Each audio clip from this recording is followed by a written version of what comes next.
What's up, everybody, and welcome to a brand new spoiler review for the most recent episode of The Mandalorian here on the Geek Buddies.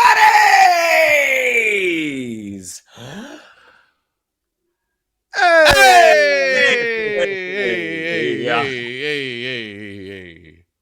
We're back at it today, jumping into this new chapter here in season 3 of The Mandalorian. This one is called The Pirates. It's a very interesting episode. Got a lot that went on in this episode for sure. We're going to break it on down. This is a spoiler review. So you haven't watched it, then head on over to watch it and come back and hang out with us as we break this whole thing down. A lot of surprises. We have some Rebels appearances.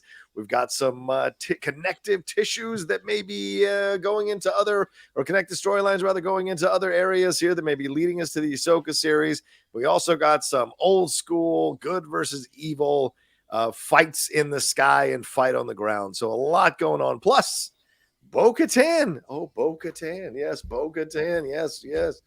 Possibly ordained as the new leader of Mandalore. We shall see. But a lot to jump into for sure. But let's introduce ourselves. I'm the Outlaw John Rocha, writer, producer, and host here on the Geek Buddies. I am Michael Vogel. I'm a writer and producer of animated TV shows and movies.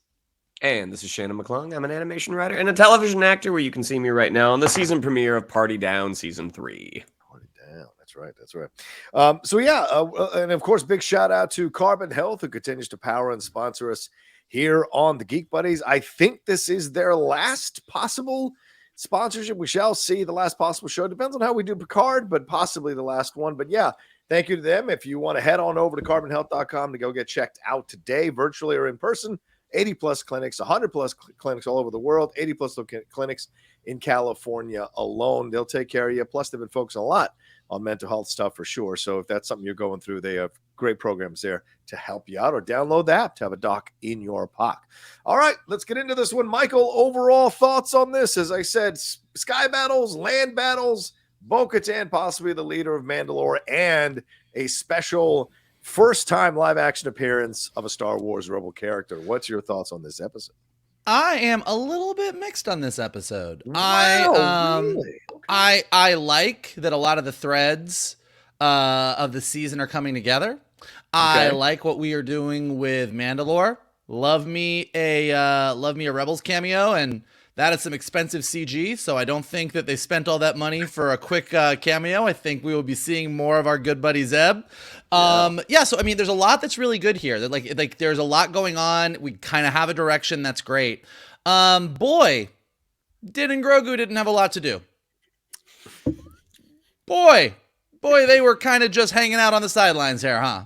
I just think that they're telling a big story. And I like the big story they're doing. And as someone, and we've talked about this, I've watched all of Clone Wars. I've watched all of Rebels. I think everything with the Mandalorians and Bo-Katan story is really cool. And I'm glad that we're seeing that. I don't love that somehow Palpatine returned, but we are certainly, between this and Bad Batch, going out of our way to justify it. And they're weaving all of these things together, and I think it's all really cool. And as a Star Wars fan, I am down and I'm into all of this. But when you have a character or two characters that you've been following for 2 seasons and their relationship has sort of been the central thing that everything else is sort of revolved around, both of them kind of feel like they're just hanging out.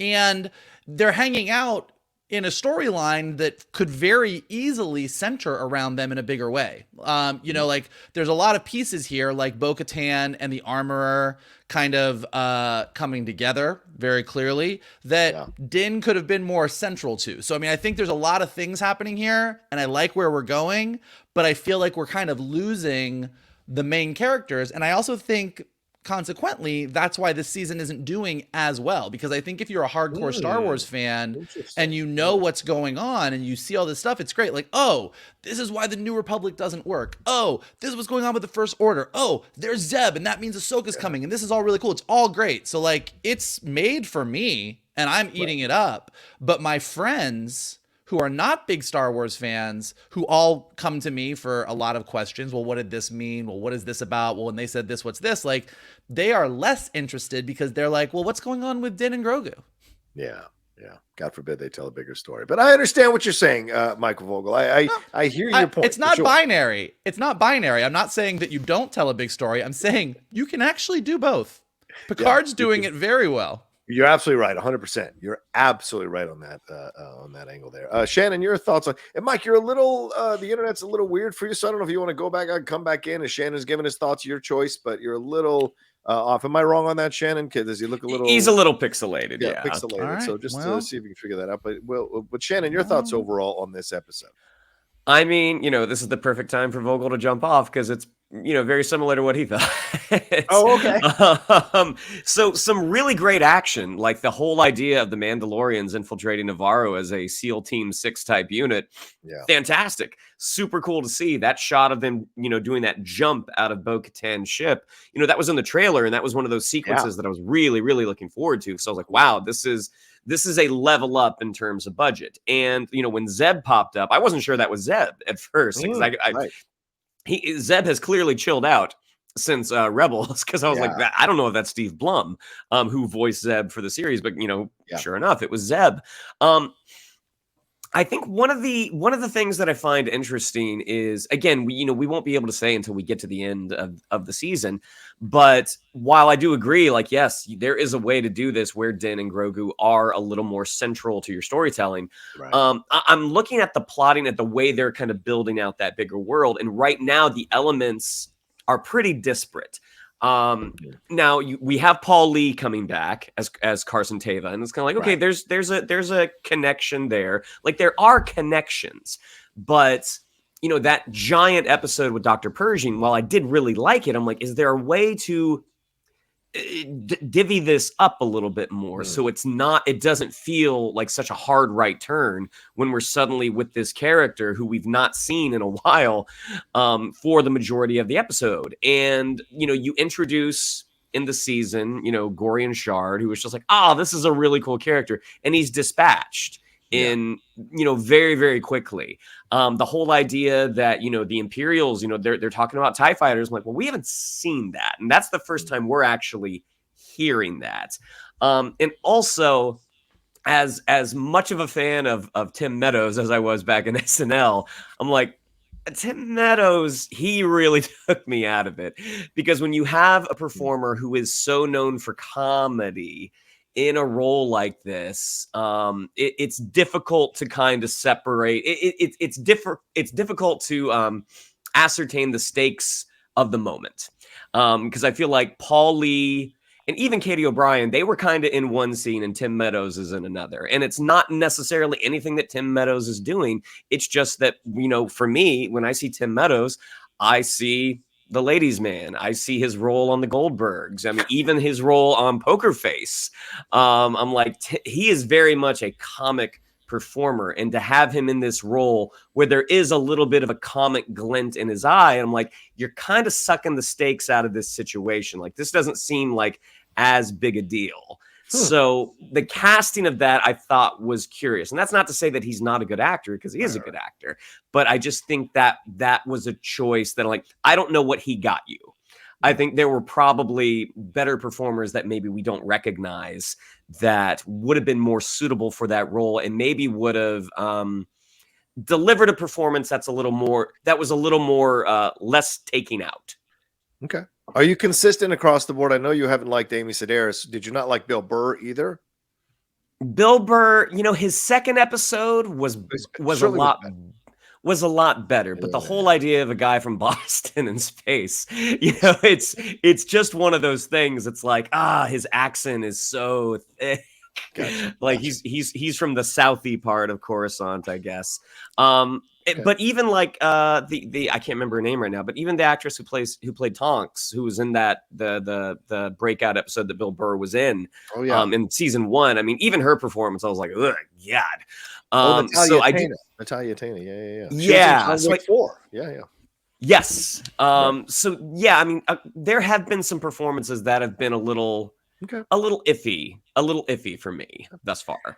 Well, I find myself in the rare position on the opposite side of these two gentlemen. I really loved the episode. I enjoyed it from top to bottom. I understood exactly what they were going for, and it worked for me. I really dug it. It had a nice mixture of the old school Star Wars good versus evil stuff, but also weaving in a little bit of the Andor thing. And by that, I mean like the grind of the bureaucracy and the New Republic and all of this. The thing that I think is dangerous, though, I will say, even though I enjoyed the episode, is I wonder how much we are coming very close to undercutting what was the whole point of the original trilogy. Because if they overthrew Darth Vader, overthrew Palpatine, but then they were just incompetent buffoons for decades till First Order came around, then really, yeah, great, you did that, but it doesn't have the same weight or resonance. And for me, I'm starting to feel like they are getting real close to that line where it's starting to feel like, well, great, you did it, but what was the point? Because they came right on back a few years later because you guys weren't able to do it. And I wonder if that takes a little bit of the shine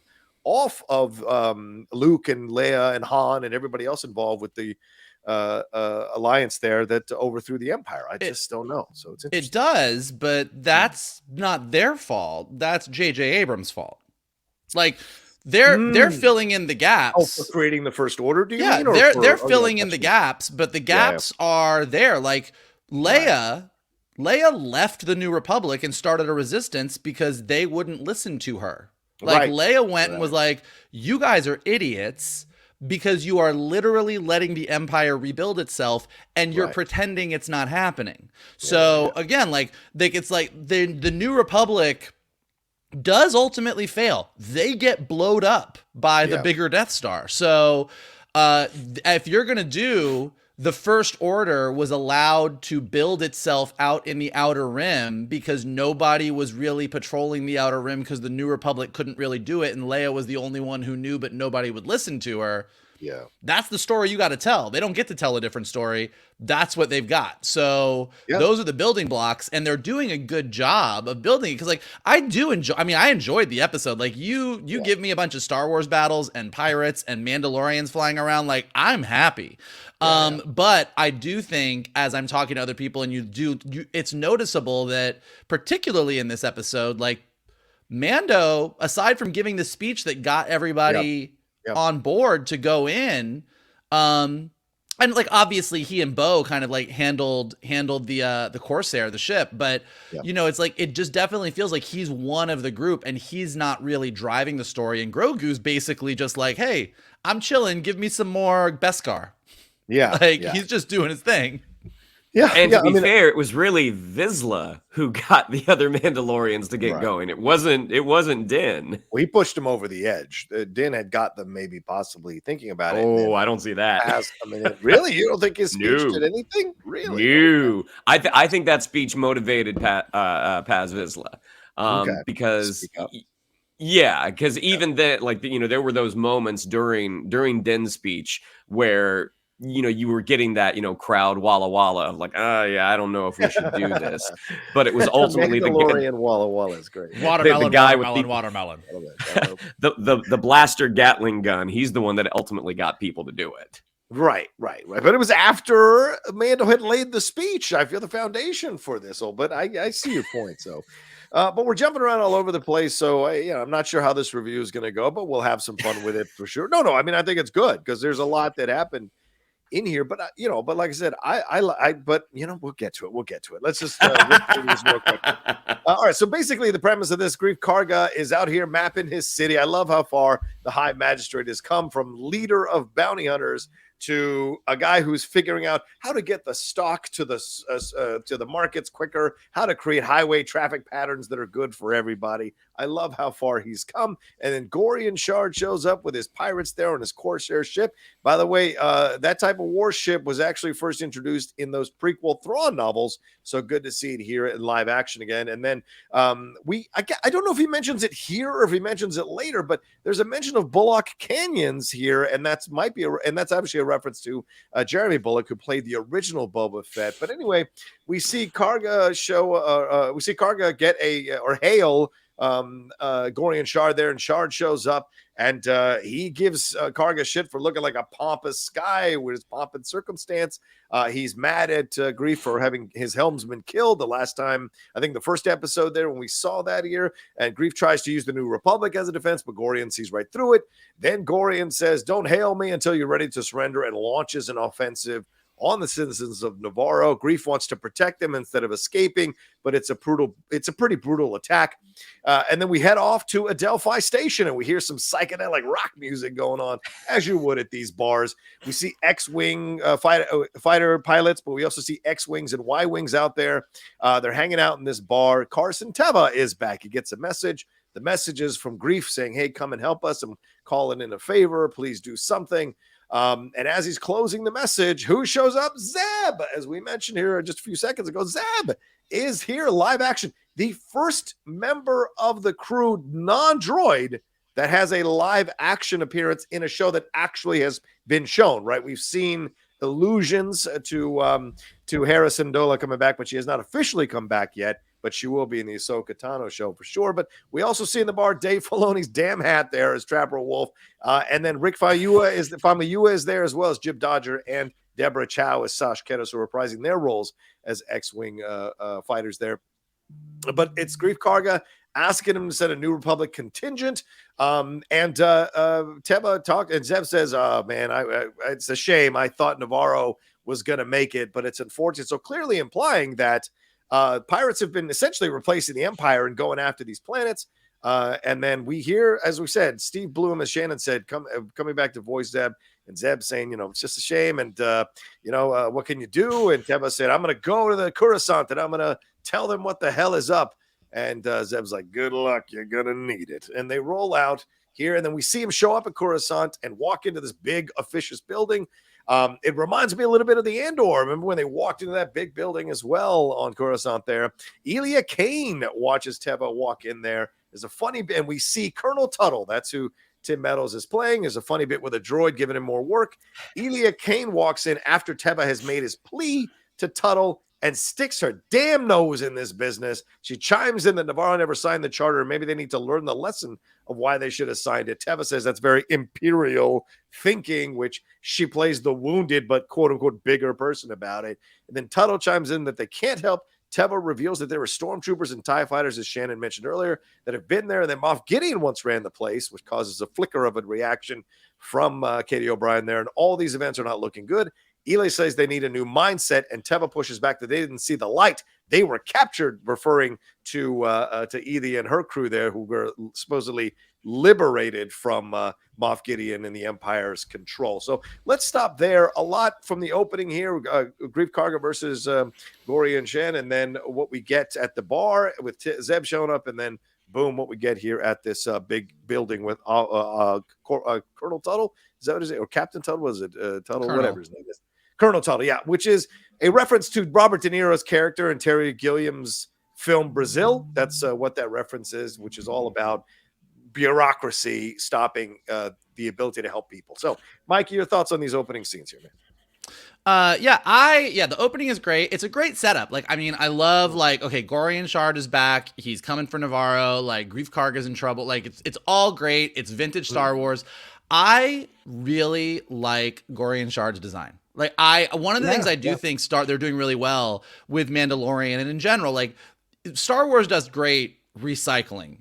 Once someone has created something great. So, you've got your Twi'leks, you've got your Mon Calamari, you've got your Quarren, you've got whoever, your Weequays. We get to see them over and over, and they really populate the universe. But whenever you get a new alien design to add into the mix, it's great. And this whole sort of Moss Man, Pizza the Hut, weird gloppy thing that they've got going on with him. He's just a really, really fun, cool design. I'm into him. Yeah. He's a great fun.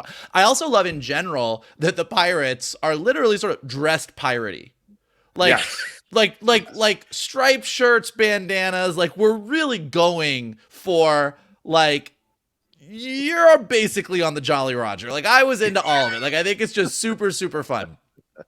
And it's a great setup for the threat. And you sort of are seeing right away the writing on the wall where things are going. But then you pop over to Adelphi Station, and again, super cool. I love seeing the New Republic at work. I love seeing them trying to do stuff. I think Carson Teva is a great character. At this point, I wish we knew a bit more about him. I think he's great, super into him. Would love to know why he of all of the New Republic fighters that we could focus on is the guy that's going the extra mile. Why does he care so much about what's going on the Outer Rim? Why does he care? Like, and it doesn't need to be like, I don't need like an entire episode that's just about Carson Teva, but like a couple lines here or there about, yeah, you know, I remember fighting in the rebellion. Like I joined up because I was in the Outer Rim. Like I just want like a couple little factoids to be like, oh, that's why he cares so much. Okay, I got it. Zeb was great. Zeb is also the perfect example of the right way to do a Star Wars cameo. Yeah. Because if you are a nerd like we are and you watched Rebels, Zeb comes out and you scream and you do the real life Leonardo DiCaprio meme. You point at the TV, you look around, you check Twitter, you text your friend, you say, have you watched it yet? Holy shit. Like you do the thing. But if you're not a Star Wars person, Zeb is just a really cool alien that comes and gives you some good information. Yeah, Coruscant, they're all backed up. They're not getting anything done. Like, oh, so you get the important information and then you're not a Star Wars person and then you see all your friends are freaking out and then you're like, oh, okay, that's who that was. But it doesn't confuse you. And I think a couple times, not just in Mando, but in Boba Fett and in general, Star Wars has this habit of like a character shows up and you have to know a little bit more about them than maybe they're giving you. So again, just like props to them for really, really solid just setup and a great cameo of someone that, again, that was some high quality CG. I am sure we are seeing more of Zeb. And then, yeah, then jumping over to Coruscant, I love that we're spending so much time on Coruscant. And to John's point, I love that after having Andor, which did such an amazing job of Coruscant and showing the Empire, you're sort of seeing that the bureaucracy of running an entire galaxy isn't just the Empire's problem. And in a lot of ways, the Empire might have been a little better at the bureaucracy, at the expense of, you know, humanitarian efforts and actually like treating people like human beings and like, you know, killing people and putting them in prison camps. So all things being equal, not the who I would go with. But I mean, the trains ran on time, Michael. it really is. I mean, it is so true though. It is so like I was watching it and I was like, oh man, that trains ran on time thing really is like the trains run on time. There's death camps and they're killing people, but man, that bureaucracy was on top. Like that was tight. It was tight. I have to work on time.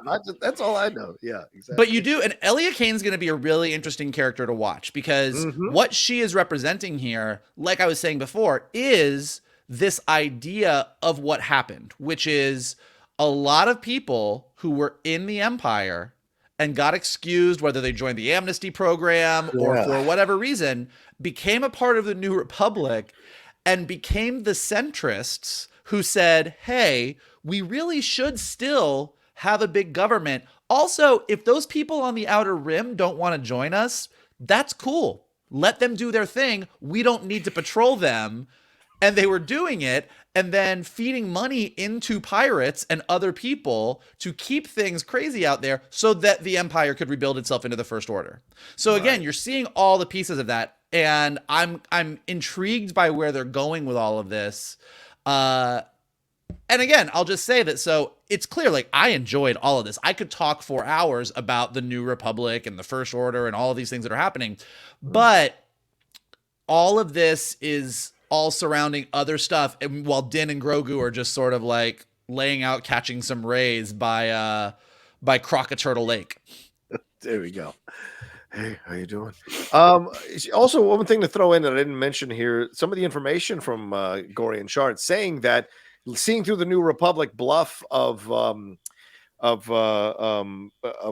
Karga here and making the Sabak reference, which is hilarious, but also saying like the New Republic can't even patrol the mid-rim, let alone the outer rim. So it's all bullshit. It's very well known how incompetent, for lack of a better term, that the New Republic is in enacting their desires to rule the galaxy in a much more open, caring, freer way. And it's allowing this crime to kind of pop up and take over in certain areas. So it's very interesting. I want to dissect this scene maybe later for myself. I might even do a separate video because essentially they're making commentary about two different approaches to ruling and the flaws in both that almost would make you feel like, well, what's the whole point of any side of it doing it? So anyway, Shannon, your thoughts on these first three scenes here in this episode?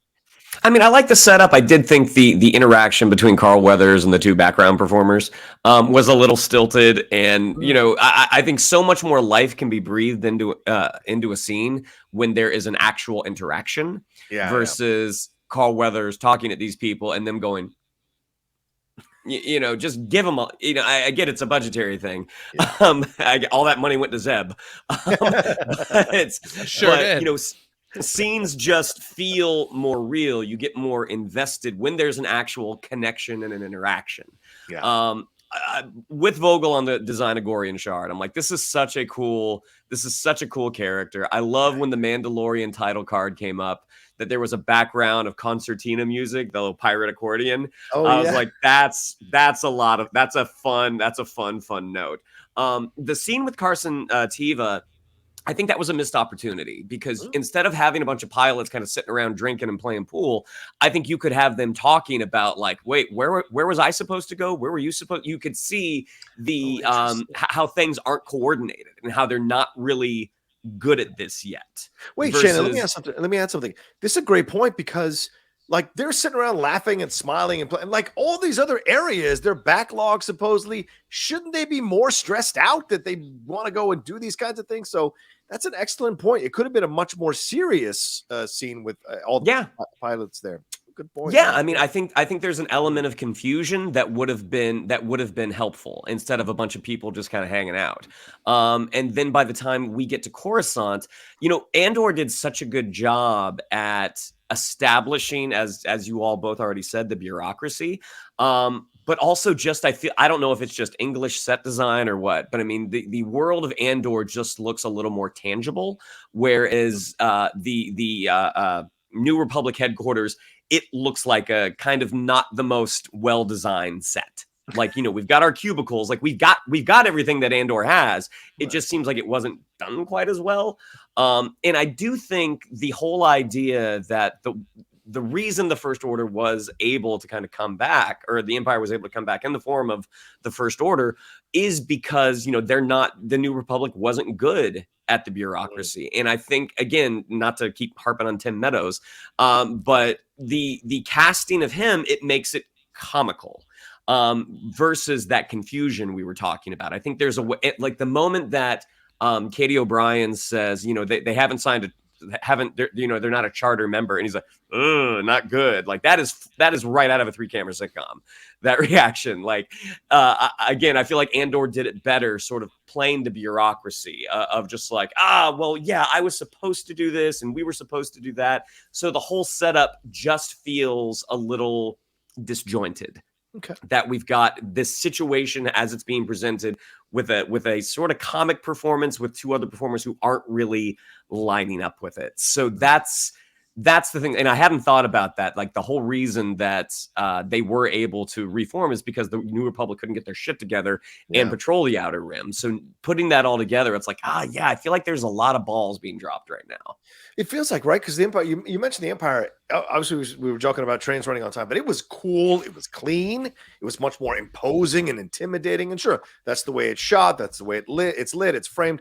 And yeah, the way Teva's walking in there, he looks like he's just walking into a regular old building in a regular old city, and it's not that big of a deal. Whereas when everyone else was walking in Andor, it was like this real sense of dread or tension or stress. And so you see the difference. Plus, Tuttle is like overwhelmed with work, right? Which is very reminiscent of what we saw with Dr. Pershing. And then, of course, with, what is his character on Andor? Well, he was getting all the work as well, sitting at his cubicle. So just Cyril. Cyril, right? Cyril Kane, yeah, he was getting all the work that he was getting. So it's just repetitive patterns, two different ways of ruling the same bullshit that they're dealing with. I didn't mind the Tim Meadows thing. I like it because they're not going to go Andor and Mandalorian. They're going to keep that kind of playful approach to certain things. But you're right, Shannon. You risk undercutting the stakes of a scene, and certainly it felt that way. And comically incompetent and being taken advantage of, or how the First Order came to be, is a lot of those people were in charge in the New Republic. And think about some of your bosses in your life, people. Some of them were comically incompetent, like Tim Meadows. So anyway, let's take a quick break, and we'll jump into really quick. Can I just say one thing on the Tim Meadows? Like I know I always want to say the one thing, but sure. I think that, to Shannon's point, like it's not a choice of, is it comedic or is it dark and serious like Andor? Like, that's not the only thing that happens. Like, one of the things that I think is a little bit off on the Tim Meadows scene is we open up and the droid is dumping the stuff on his desk, and you get that he's a little overworked and busy, but then he completely stops working to have this extended conversation with these two characters. And there's a way to sort of keep the comedy of a scene and have like a few droids on a loop. He can barely have this conversation with Carson Teva and Elia Kane, and he's stressed out that they're talking to him, and he's like, there's a way for him to sort of dismiss Carson, like, nope, she's right, I got this, we got to do this. Okay, you know what? I got 15 droids here. Like, there's a way to actually have a fun comedic scene, but still play up what Shannon's talking about, which is just the confusion. And I think they sort of just relied on Tim Meadows to Tim Meadows it, as opposed to making the comedy sort of come from the situation, which I think would have been a stronger choice. Okay. Got your last word in. All right. We'll be right back right after this.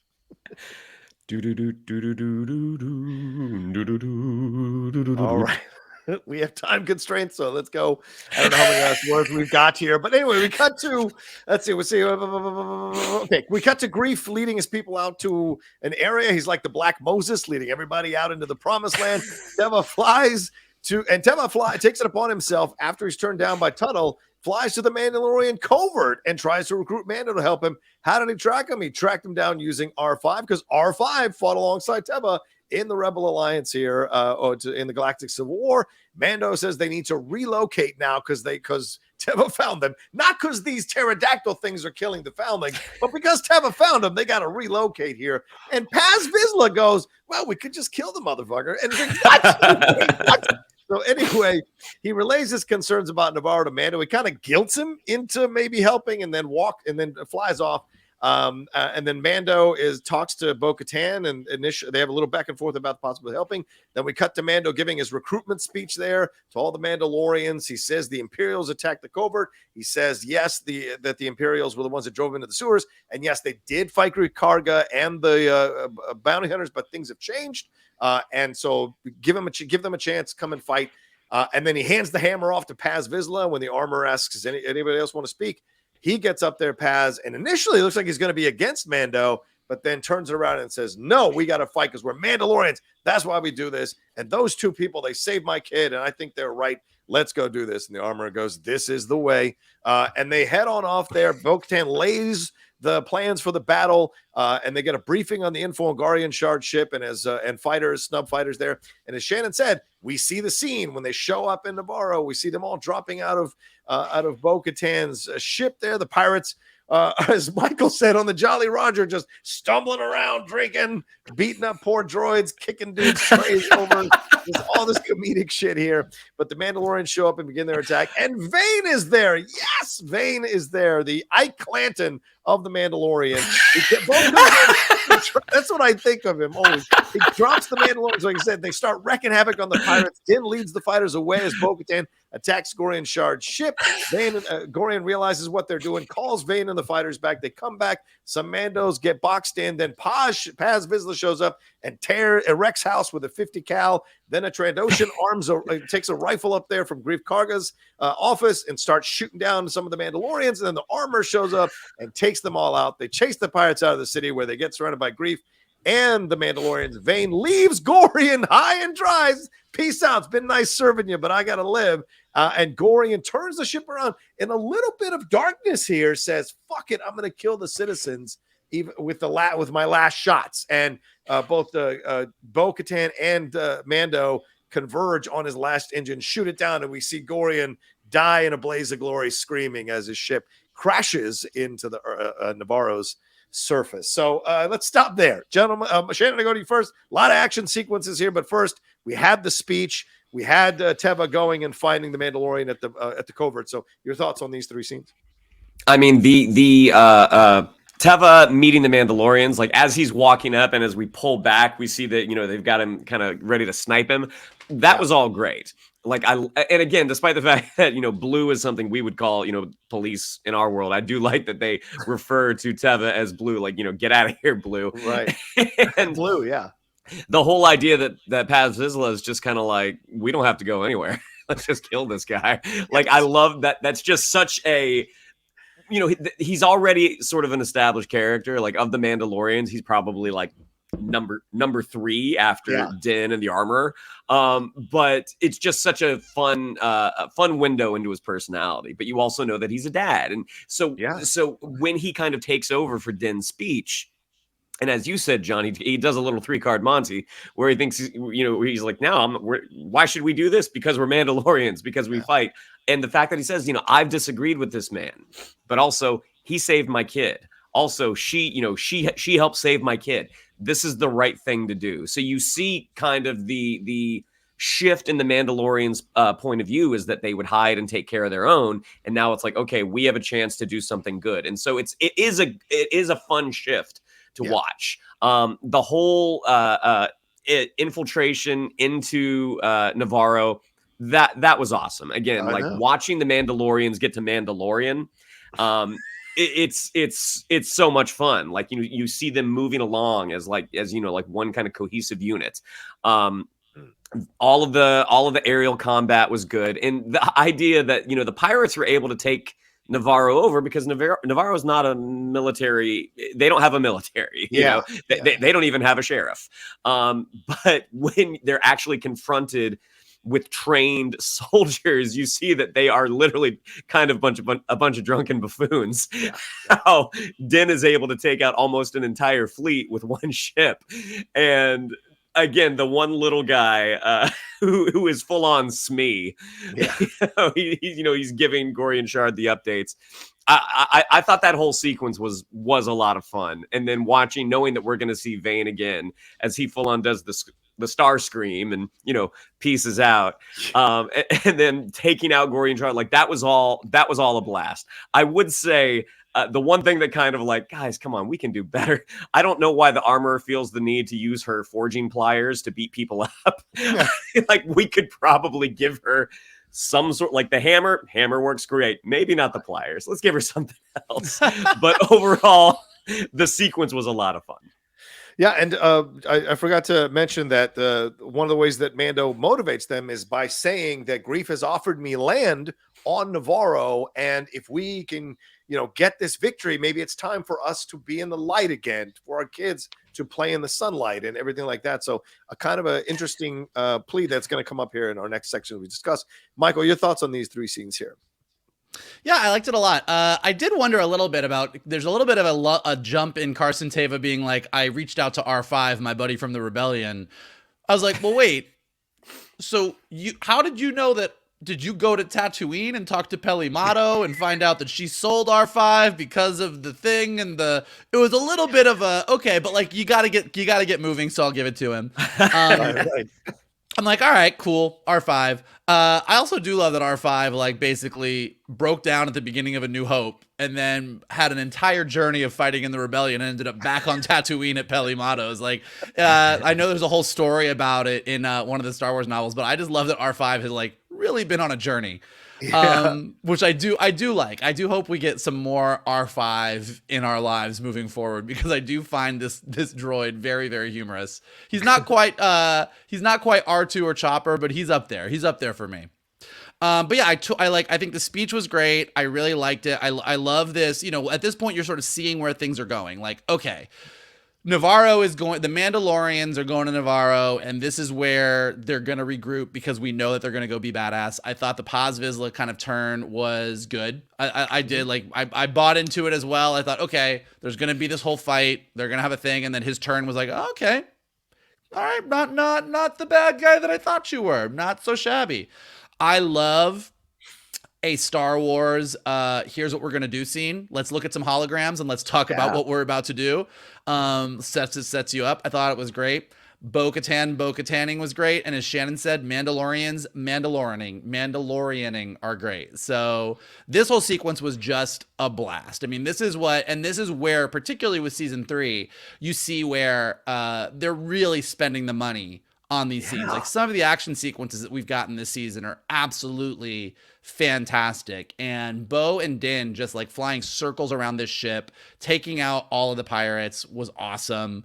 I think MVP award does go to the Kowakian monkey lizards, who were really pissed about getting shot at and said, hey, they're over there.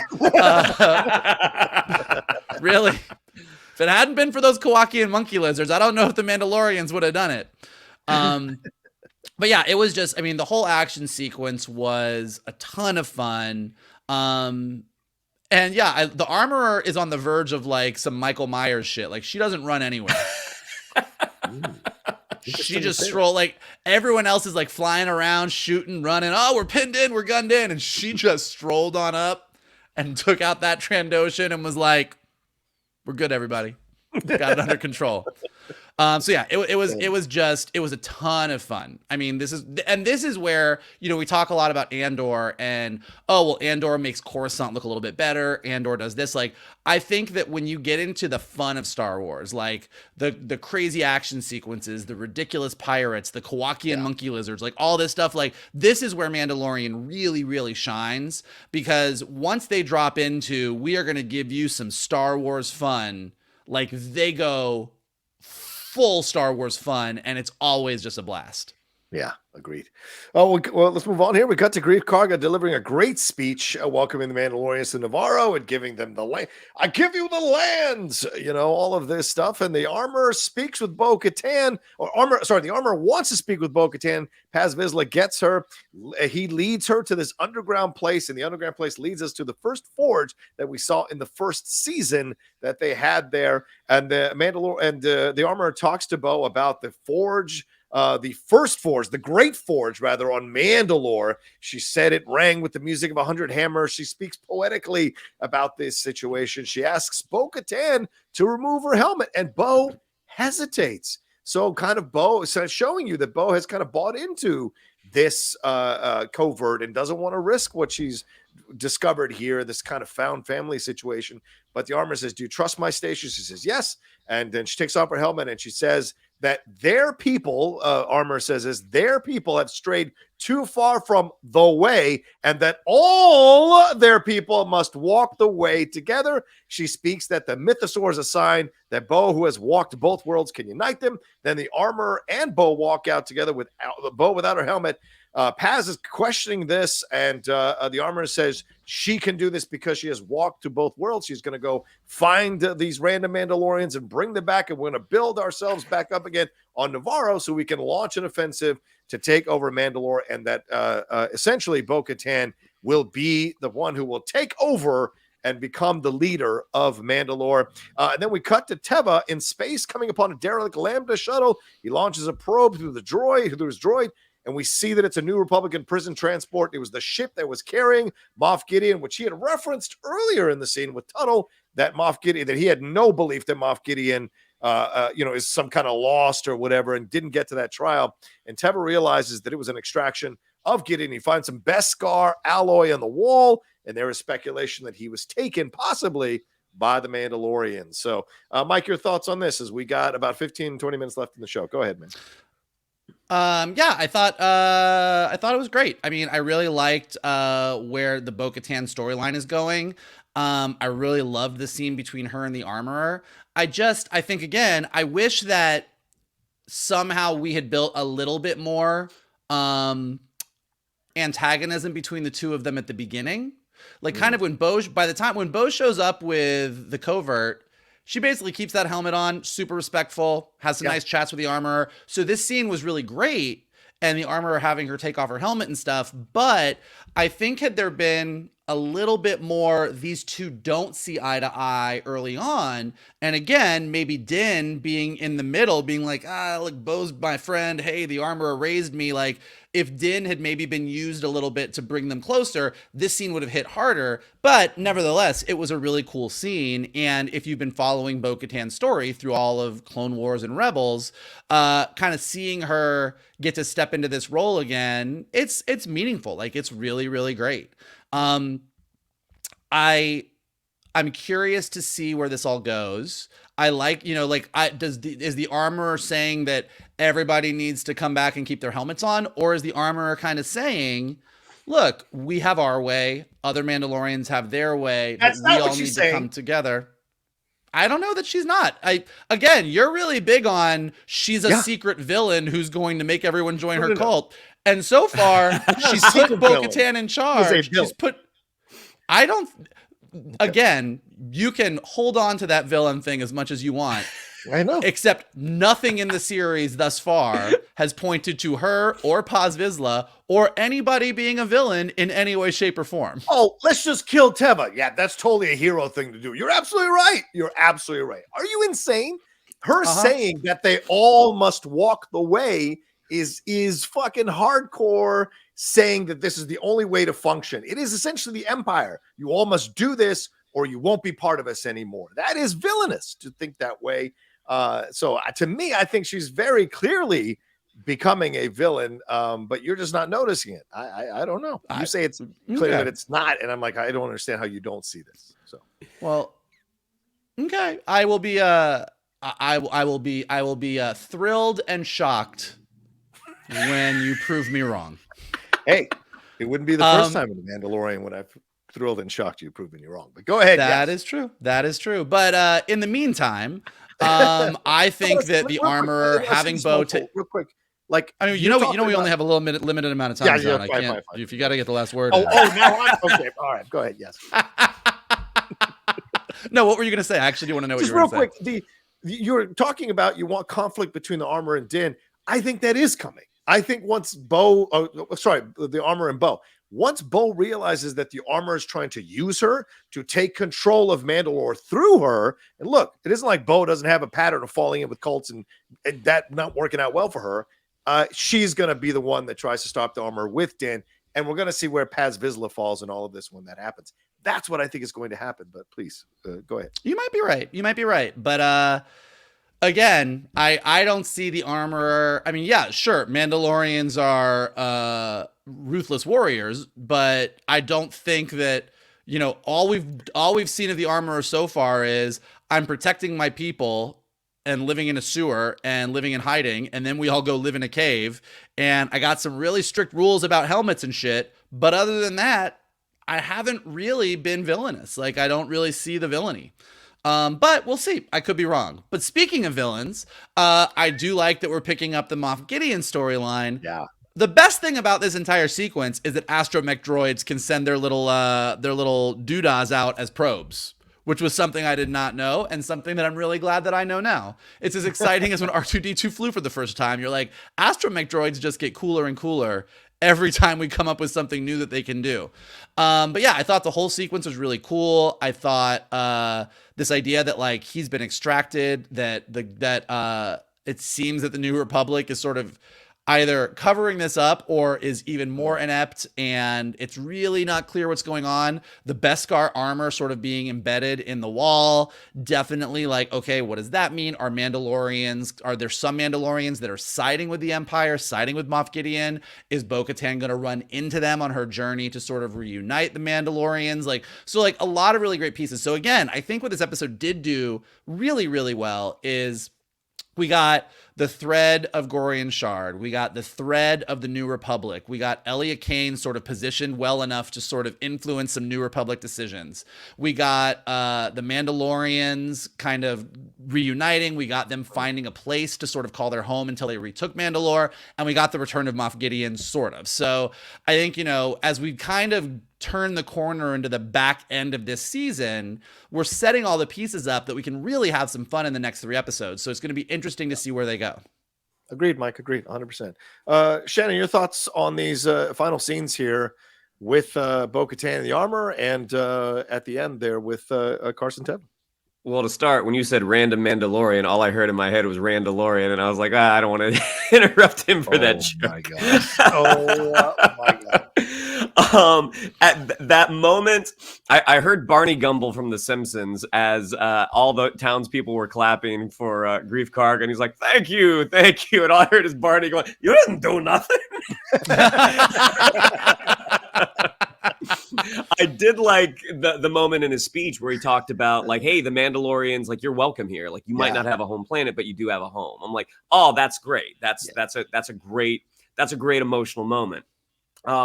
Getting to the armorer and to Bo-Katan, yeah, I mean, the armorer must be playing a hell of a game if she's ultimately gonna turn heel, because right now it seems like she's just, she talks about the mythosaur and how the Forge used to be, like thinking about how things could be if we could just all reunite. So knowing and that only do this and only operate this way. but how many people She did say that. How many people can walk the way like Bo-Katan? Like, I think they're setting up the possibility that there's going to be more people like Bo-Katan who can walk the way, but also can not do it as well and like take their helmets off. That's my guess where it is going. I'm open. But it is so funny that the majority of this episode, how much we have not talked about Din and Grogu. Oh yeah. Oh, they're barely registering at this point. The setup with finding the Beskar alloy in the shuttle. Again, it's going to be really interesting when we get to the end of this season, because I know the three of us are going to be like, how could you have changed the writing to make this feel less blocky? Like, was there a way to kind of interweave things a little smoother? But I mean, I do like the fact that Giancarlo Esposito is coming back in some fashion, because I did like Moff Gideon as a character. And yes, agree, the scanner being able to pop out astromech droids are cool, except for that poor one at Nevarro when the pirates were coming in, who was sparking and he's literally running into a wall begging for the sweet release of death. He was drunk. Yeah, that scene, I said this on the Jedi Way review, it reminded me of Alien 3 at the beginning when they go in and that droid is looking to see who's alive, who's not, at the beginning of it. So I like that we got a little bit of the sci-fi element of this that was reminiscent of things we've seen before in other movies or whatever. Because it's very, as Michael mentioned, the budget is so good, is so high here, and they're clearly spending it on these scenes. They feel cinematic, and that's an incredible thing to witness and enjoy in these Star Wars shows currently. So it's just great to see. But yeah, we'll see. I mean, you guys might be right. She might be a little more open. Maybe Bo's taught her something. We shall see. But, we know Bo's got the connection to the early stuff. We know Paz has got the connection to the early stuff. And she does say to her, we've strayed too far from the way. The only way back is for all of us to walk the way. And I just wonder if she's adjusted what the way is, in that some can wear helmets, some cannot, or if she's really saying, I'm going to use Bo to get everybody Also, here, like, and then betray it. If the most villainous thing you do is everybody has to wear a hat, in the rank of Star Wars, you're still not the most villain. Like, oh, she's such a villain. She wants everybody to put their helmet on. Oh, it's the Empire. Like, I think, that's on the tiers of villainy. Sure. Hats are pretty far down. You know what? They came for my hats and I didn't say anything. Then they came for, that's how it goes. But we'll see. We'll see. I've been alone on an island before, but I don't mind it. I don't mind it. Michael, I feel like he already gave his final words wrapping up this episode in the season. So Shannon, any final words before we wrap? Yeah, I mean, to the hat argument, when Paz says it's time for our children to play in the sun, and it's like, with their helmets on? Yeah, I mean, the good stuff that they gave us was really, really good. I mean, again, all the Mandalorian action, super, super fun. Again, really, really satisfying as a Star Wars viewer. A heroic Kowakian monkey lizard, always great.